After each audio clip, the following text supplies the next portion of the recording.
Swiss ব্যাংকে নিজের হিসেব নম্বর ও সকল সম্পত্তির তথ্য দুর্নীতি দমন কমিশনকে দিতে সম্মত হয়েছেন আলোচিত ব্যবসায়ী মুসা বিন শমশের। তবে সম্পদের হিসেব দিতে একটু কৌশলী আচরণ করছেন মুসা। এমন তথ্য জানিয়ে দুদক কমিশনার বলেন, দ্রুতই সম্পদের সব তথ্য দুদকে সরবরাহ করবেন তিনি। এদিকে এই অর্থ আত্মসাতের বিষয়টি অস্বীকার করেছেন মুসা বিন শমশের। জানিয়েছেন, প্রতিনিয়ত মৃত্যুর আশঙ্কা তাড়িয়ে বেড়াচ্ছে তাকে।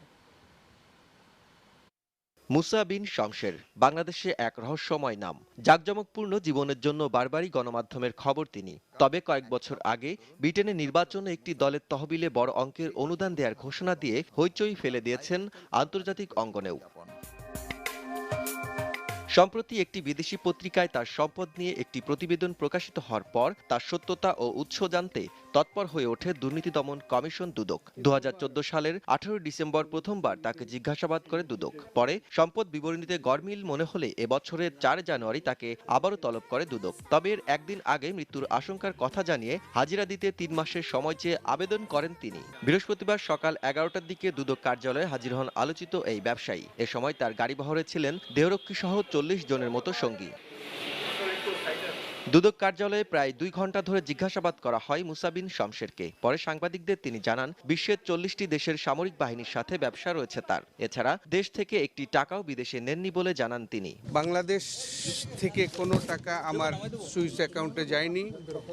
পৃথিবীর 40টা দেশের সাথে আমার ব্যবসা, 40টা দেশের সামরিক বাহিনীর সঙ্গে আমার ব্যবসা। সেই দেশের সরকার যখন আমার বিল সেটেল করেছে, সমস্ত পয়সা আমার ওই অ্যাকাউন্টে গিয়েছে। কথা বলেন মুক্তিযুদ্ধের সময় নিজের ভূমিকা নিয়ে। জানান, মুক্তিযুদ্ধের বিরোধী ছিলেন না তিনি। No no no no, that's wrong. এটা ভুল বুঝাবুঝি, এটা সম্পূর্ণ ভুল বুঝাবুঝি। ভূমিকা শোনো, 1971 সালে 25শে মার্চের রাত পর্যন্ত আমি ছিলাম বঙ্গবন্ধুর বাসায়।